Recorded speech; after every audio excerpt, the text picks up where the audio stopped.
સ્થાનિક સ્વરાજ્યની ચૂંટણીઓમાં ભારતીય જનતા પાર્ટીની ભવ્યાતીત ભવ્ય બહુમતીથી જીત થઈ। અલગ અલગ જિલ્લા પંચાયતો, અલગ અલગ મહાનગરપાલિકાઓમાં જ્યારે જીત થઈ હોય અને તે જ અંતર્ગત આજે તાલુકા પંચાયતોમાં પણ પ્રમુખ, ઉપપ્રમુખ પક્ષના નેતા તરીકે અલગ અલગ જે સભ્યો જીત્યા હતા ચૂંટણીમાં તેઓની નિયુક્તિ કરવામાં આવી છે। સિનોરથી મોટી અપડેટ સામે આવી છે, જ્યાં સિનોર તાલુકાના પણ પ્રમુખ, ઉપપ્રમુખની જાહેરાત અને તેઓના નામોની જાહેરાત કરાઈ છે। સિનોર તાલુકા પંચાયતમાં ભાજપે પ્રમુખ અને ઉપપ્રમુખ સહિતના હોદ્દેદારોના નામ જાહેર કર્યા છે। જિલ્લા ભાજપા સંગઠનના ઉપપ્રમુખ મહેશભાઈ પટેલે મેન્ડેટ લઈ સિનોર પહોંચ્યા અને ત્યારબાદ નામોની સત્તાવાર જાહેરાત કરી છે।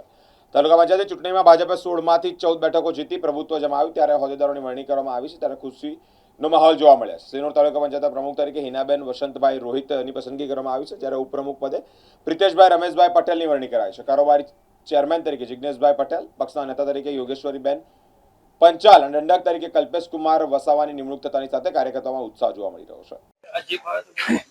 નમસ્કાર,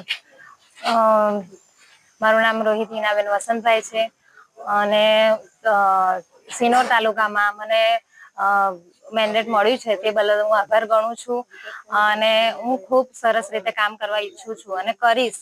જેનું પણ કામ હશે તો હું કરીશ અને એને બદલે આભાર।